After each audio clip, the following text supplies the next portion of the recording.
D'après la plateforme électorale des organisations de la société civile, OSC, la moitié des postes de vote ouverts hier dans le cadre de la présidentielle, ont reçu la visite de missions d'observation électorale nationale et ou internationale.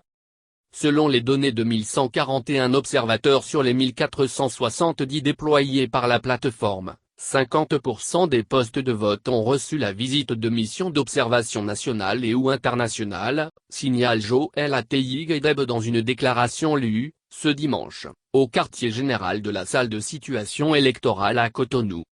La présidentielle du 11 avril dernier a mobilisé, sur le terrain, plusieurs groupes d'observateurs locaux et ceux venant des institutions africaines.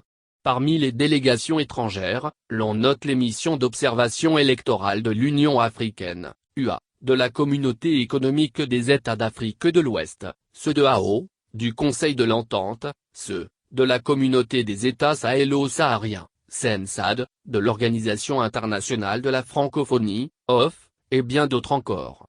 Des organisations non gouvernementales se sont également mobilisées pour cette cause. Lors de sa rencontre de prise de contact avec les missions d'observateurs électoraux de l'UA et de la CENSAD, samedi dernier, le ministre béninois des Affaires étrangères et de la coopération, Aurélien Abenonsi, a indiqué que le Bénin s'est ouvert aux observateurs pour plus de transparence. C'est parce que nous voulons de la transparence totale que nous avons accepté que des missions d'observation viennent dans notre pays, a déclaré le patron de la diplomatie béninoise. Nous avons privilégié surtout des missions d'observation d'institutions africaines. Nous avons ouvert aussi à l'Organisation internationale de la francophonie, OF, la possibilité de venir observer. Mais nous nous sommes opposés à quelques regroupements venant de divers pays non africains, a-t-il poursuivi. Rappelons que durant l'élection, 2 observateurs de la société civile ont été séquestrés.